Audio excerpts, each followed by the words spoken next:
Oh, hello. Ever stumble across a movie so absurd and manic that it gets lodged in your brain and never fully leaves?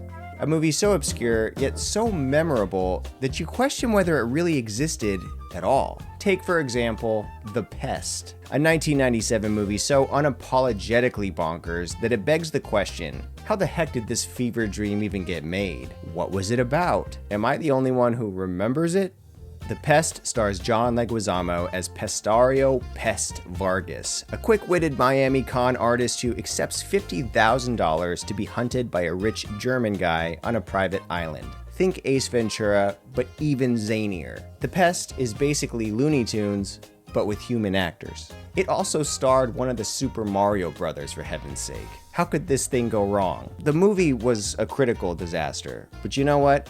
Who cares what the critics think? All that really matters is what you and I think about the movie. Personally, this movie used to make me laugh out loud when I was a kid, okay? I mean, I thought it was the funniest thing ever, and my family and I, we watched it more times than I can count. But does it still hold up? Well, pull up a seat, grab a snack, and let's decide for ourselves, because either way you slice it, this movie is fascinating. First of all, let's just start talking about the movie's star, John Leguizamo. The dude is a very talented actor. He played the clown in Spawn. He was in that Romeo and Juliet movie in the 90s that starred Leonardo DiCaprio. You know the one. He played that stupid little squirrel in the Ice Age movies. He was in John Wick, The Happening, which was like the worst Shyamalan movie ever made, I think. I think it's probably the worst.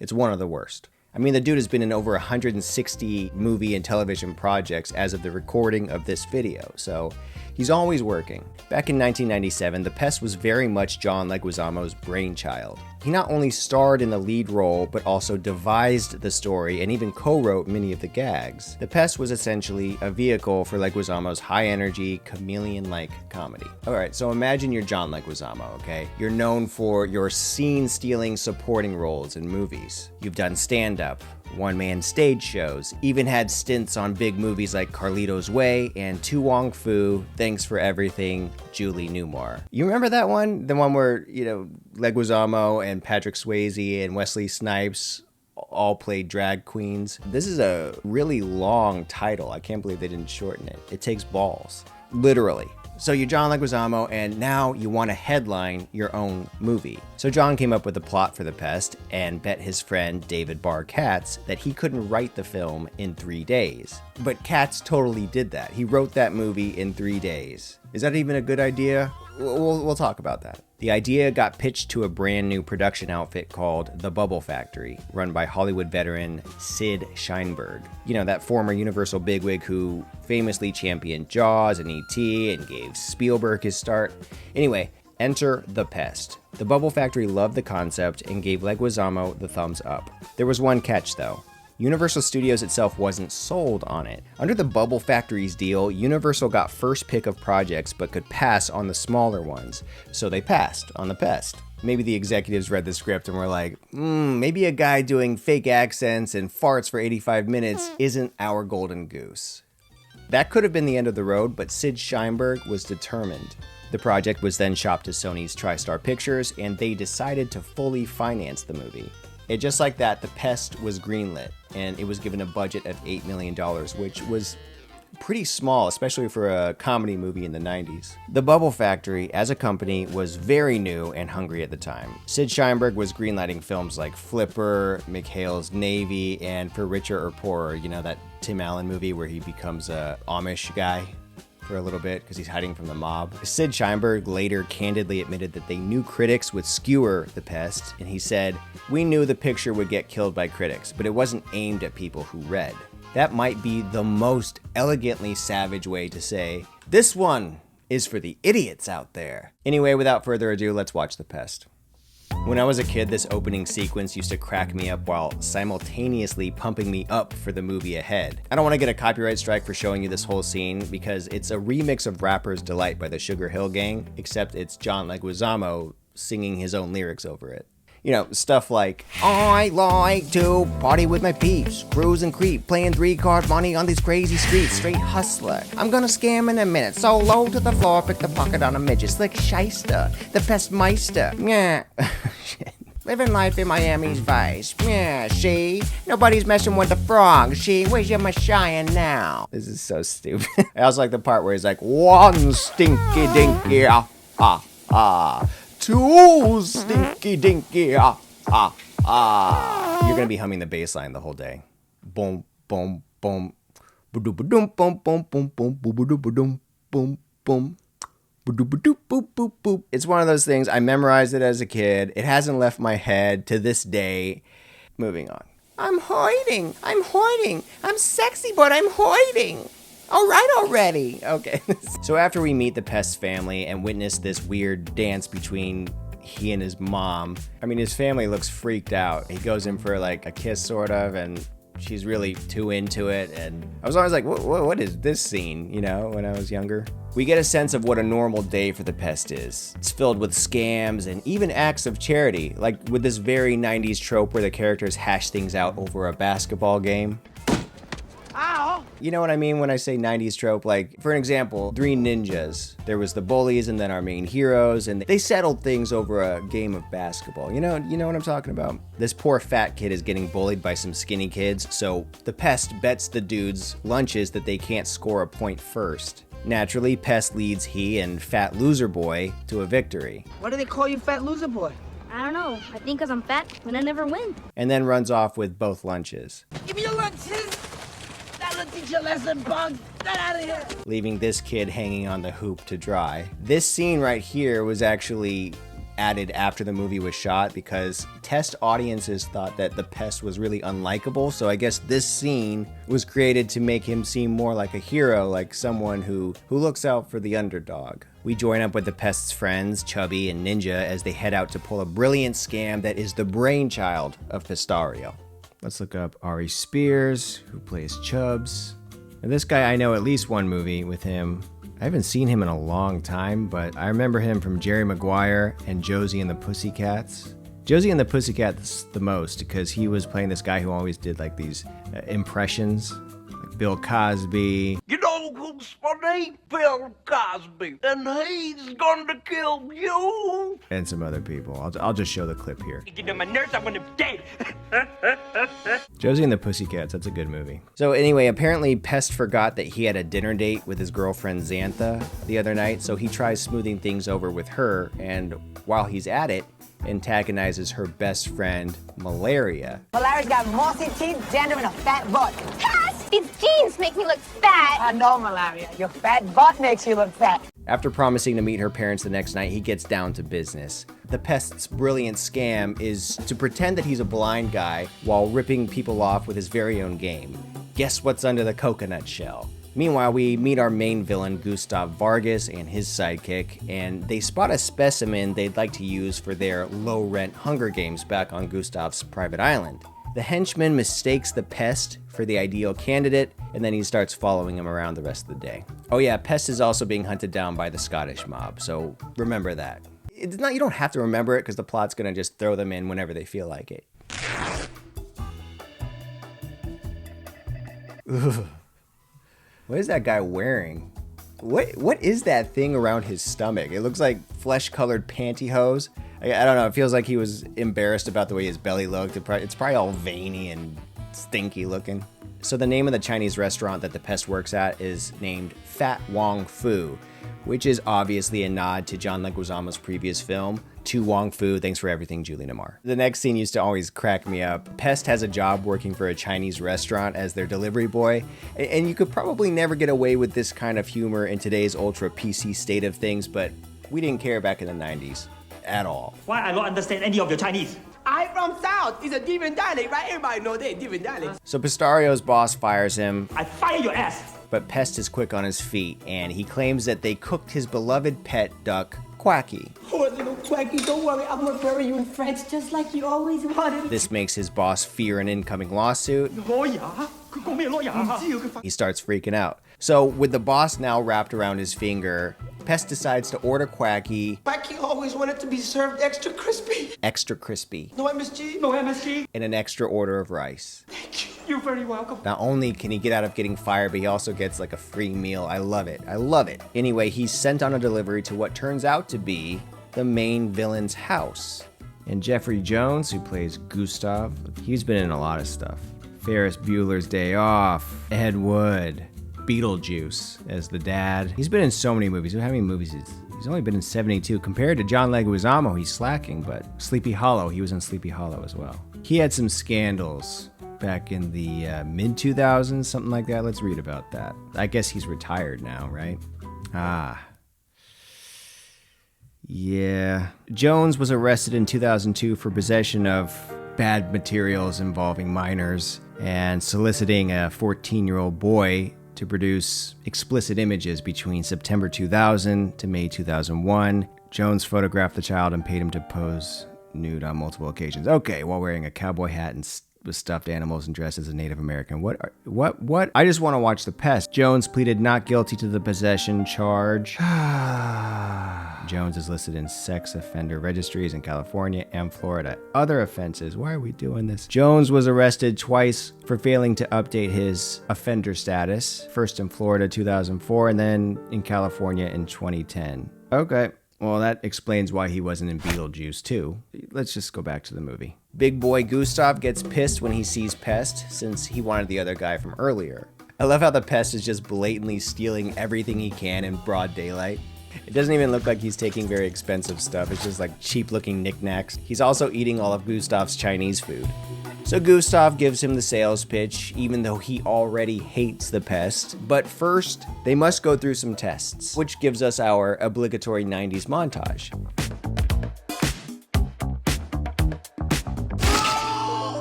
Gustav informs Pest that his scores were abysmal and he won't be getting the scholarship. But Pest doesn't give a crap and he annoys his way into the scholarship anyway. It's here that we truly realize what the Pest's superpower is. He never stops talking, ever. Like the whole movie, he just does not stop talking or moving. Look how much he touches them. He's touching every piece of clothing on them. He never stops. Look at this. He even does this with the guy's tie. You candidate for the scholarship. I am. Oh, snap. Look, he almost cracked up there. He couldn't help but smile. They fly to Gustav's private island where the games will soon begin. We also meet Gustav's son, Himmel. Himmel's whole backstory is that he hates his father because when he was young, his father would lock me in a room with a door constrictor and tell me I couldn't get out until I killed you. Unfortunately, Himmel developed an unhealthy obsession with snakes. Look at the size of that snake. So, let's look up Eduardo Ballerini, who plays Himmel.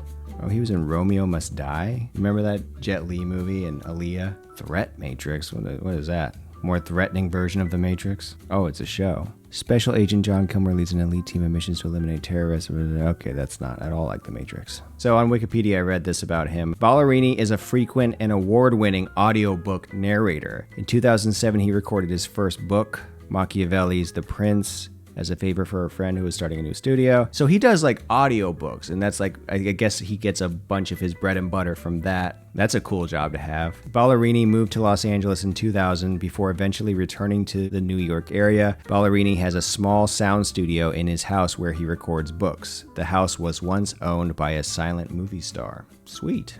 Himmel lets the Pest know that there isn't really a scholarship, that Gustav just wants him to hunt for sport. You are only here because my father wants to hunt you. But the Pest is too stupid to believe him. My God, you'll say anything, won't you? Until he sees the evidence displayed all around him. All it takes for them to get Pistario back on board is for them to remind him that he's getting $50,000 to engage in this hunt. If you survive for 24 hours, you get your $50,000. But did $50,000 really hold that much weight back then, even in the 90s? I just feel like Mr. Beast would offer more than that, you know? 55 seconds left. Look at this scene right here. In Jeffrey Jones's shots, in the background, you can tell it's obviously raining. Like really obviously raining. I never noticed that until now, though. So the hunt begins, and Pest is promptly attacked by a gigantic rubber snake, which he manages to jump rope with, play standing bass, and Hulk smash into submission. Himmel accidentally launches a rocket, which literally blows Pest out of his sneakers. So of course Himmel thinks Pest is dead and he goes back home, but Gustav, he's too smart for this. He finds a pair of used socks from earlier when Pest was pooping. He sniffs it and he's like, he's alive. See, this is what happens when you write a movie in 3 days. You don't stop to think whether things make sense or not. Not that it really matters. I mean, this is a cartoon movie with human actors, but how does the smell of the poop on the sock help you realize he's still alive? Couldn't he have just pooped but died right after? I mean, I'm not a great hunter like Gustav, so I don't know. Pest shows up later at Himmel's door where, in exchange for his services, he gets Himmel to take him back to the city on a boat. But they get super seasick and they puke a whole bunch, and the Pest decides to go it alone and swim all the way back to land. He swims up to a pool party where Chubbs and Ninja are conveniently hanging out. And after having a brief meltdown, Pest gets over everything completely. You know, he just starts lounging around in the pool. The fun doesn't last long though, because Gustav is on the Pest's trail. So Pest and the boys make their getaway. But first, Pest honors a promise he made to Xantha, his girlfriend from earlier, and he goes to her parents' house to meet them. Let's look up Tammy Townsend, the Pest's girlfriend, Xantha. It's crazy, all these actors and actresses are actually like 50 years old during the time of this recording now. It's been a long time since that movie came out. How many years? I'm a genius here. It's been 28 years since The Pest came out. She was in stuff like KC Undercover with Zendaya. I was actually on the same lot as that when I was shooting Kickin' It, some Disney show I was in. They were shooting KC Undercover at the time. She was in Barbershop, the TV series. Seems like she's done a lot of TV. Hanging with Mr. Cooper, she played. Do you remember that show, Hanging with Mr. Cooper? That was on TGIF. You remember that? He shows up in extremely African apparel and sprouts off as much cliche African stuff as he can, you know? Yeah, you better recognize, baby. Yo, Mrs. Ken. I'm not sweating you nothing, baby, but you on fire heifer, yo, hoochie, baby. Daddy Mac or Mac Daddy, you live in fear of a black planet. You're insane. Kill Whitey, Angela Davis. Say loud, we black and we proud. Yes, Lord. Yes, Lord. Can we just pause real quick? It's great to see the guy who caused the AI apocalypse in Terminator 2 in this movie. This dude is a screen gem. You know, he was in Speed, he was in Executive Decision. Oh, so was John Leguizamo, by the way. And he was in Justice League. I mean, the guy's great, and he's really funny here. The one and only Joe Morton. I feel like he's one of those actors who's been in every movie under the sun. You know, he's that one guy, you know? Oh yeah, well of course he was in Speed 2, the sequel. I forgot. Oh yeah, he shows up at the beginning of that movie. Yeah, he's just one of those really likable actors who's popped up in millions of movies, and it's always good to see him. Hey, wait a minute. Also, wasn't his head displayed on Gustav's wall of prey? Was that him? I always thought that was him. It turns out Gustav planted a tracking device in Pest's underwear, and it starts overheating. And he goes to the toilet and distinguishes it in the toilet bowl, even though he swam for like 6 hours earlier in the Atlantic Ocean. And don't you think that could have already extinguished the tracking device? See what happens when you make a movie while high? Gustav shows up at the girlfriend's house with a huge dart gun, ready to take care of business. The Pest's buddies are still waiting outside the house in their Jeep. She's got the body parts of a hot earth woman. But when Ninja sees the Pest is in danger, he goes to work, and he makes good on his name, and he sneaks into the house like a ninja. All right, who plays Ninja? Freddy Rodriguez. He looks familiar, I can't place exactly. Oh yeah, Lady in the Water. Oh, he's the guy who was only lifting with one arm. And he has this really buff arm and the other arm is emaciated. I remember that. Grindhouse and Planet Terror. I vaguely remember that. What else did he and John Leguizamo do? John Leguizamo and Freddy Rodriguez. They were in a movie called Nothing Like the Holidays. Oh yeah, there you go. Right there. Meanwhile, the Pest is regaling Xantha's mom and her with the origins of his blackness. My Spanish ancestors came and had sex with my Indian ancestors, and then they had sex with my black ancestors, right? Who then had more sex with the Indians. But Gustav wastes no time pacifying everyone in a matter of seconds. And the dad has the best reaction ever. And even though Ninja gets a gold star for effort, he immediately gets neutralized midair. And then Himmel gets caught in the crossfire too. After all this mayhem, John Leguizamo's body double makes a break for it out the window, and he drives off with Chubby. So then Gustav and the gang get the help of the Scottish mob to take down the Pest. And through convoluted means, they find out that Pest and Chubbs are at a Jewish temple where they're somehow now dressed as Jews. I guess they had those disguises in the back of the Jeep or whatever, because, you know, you never know when you are going to need to look like an Orthodox Jew at the drop of a hat. And why is this Scottish mob guy, why is he just sitting in the audience here? They drive up to a mad party where they meet two very rude white dudes just sitting in their car. One of the dudes lets them know that parties are never mad. They're angry. Oh, so this guy with the long hair, that's David Barkatz. He's the guy who wrote the script in 3 days. He wrote the best. Like I said, a good buddy of John Leguizamo. Could he have used more than 3 days for this movie? Pest and his buddy Chubbs, they have a sound system battle with the white dudes, and they end up subwoofing the rude white dudes to death. Well, okay, they dub it over later. He's like, oh snap. Oh snap. This one fainted. This one fainted. This one fainted. But if you look really closely at his lips, what he's actually saying is, oh snap, this one died. I guess the movie makers thought, oh, it's a little harsh to have Pest kill someone with a subwoofer and then just go into the party. Once inside, the Pest finds out that the Scotsmen and the Germans are sniffing around for him. So he goes and assaults a Chinese guy and steals his clothes. This man will stop at nothing. And they play this very cliche Asian music when Pest comes out of the bathroom. With all the racial cliches going on, it reminds me of the Harold and Kumar movies, which no one was safe, but it was all in good fun. It's just a bunch of racial humor, which back in the day, like that was a funny thing to do. It's not like mean-spirited, not in my opinion, it's all just funny. We used to be able to laugh at ourselves, remember that? Yeah, could you go away, little man? You bother me. He wants a tip. You buy Honda stock. Okay, get away, your breath smell. Get out of here. Even though his friend Ninja just woke up from getting a dart directly in the stomach, he's just at the karaoke bar, totally fine, hanging out with two girls. And I love how, like, the first thing he thinks to do when he wakes up from getting assaulted is to go hang out at a karaoke bar. Pest performs some TV favorites on the karaoke machine, and even though he has hecklers, he responds with grace. No, you stop, okay? I kick her out.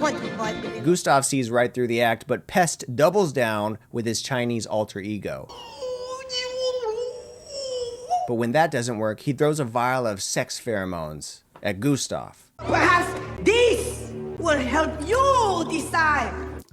Oh, by the way, I don't know if I actually pointed this out to you, but yeah, there was just some sex hormones in a vial hanging around, and Pest takes a bunch. They only work on males. Okay, is that how pheromones work? Let's look this up. How does a vial of pheromones work? Pheromones are chemicals that animals use to communicate, and they are released through sweat, urine, semen, breast milk, and woman fluid. The theory is that these substances can trigger a reaction in other individuals, potentially. Do pheromones only work on men? No, pheromones don't exclusively work on men. Pheromones are chemical signals that can influence the behavior of both men and women. Not to get on a big tangent, but androstenedione may enhance sexual desire and arousal in women, especially when a male is present. Healthline reports. Now don't go out there and be a creep and purchase that stuff and go to a Walmart and spray yourself with it around women. Don't be one of those people. The payoff is in this scene because every man in the room is madly attracted to Gustav now. And that is when Ninja and he, Pest, make their escape. Unfortunately, as soon as they get outside the building, they're all abducted by the Scottish mob in a limo. And the only thing Pest can do is sacrifice his best friend, Ninja. And when they get outside the car, you know, this makes Chubby sad because I was your best friend. My best friend, Ninja. Yes! Charles Hallahan, the guy who plays the lead guy of the Scottish mob, let's see, I've seen him in a bunch of places. He died in 1997, the same year that The Pest came out. What? Oh, yeah. He was in Dante's Peak. If you compare it to Twister, it's not as good as Twister, but it's schlocky fun, I guess.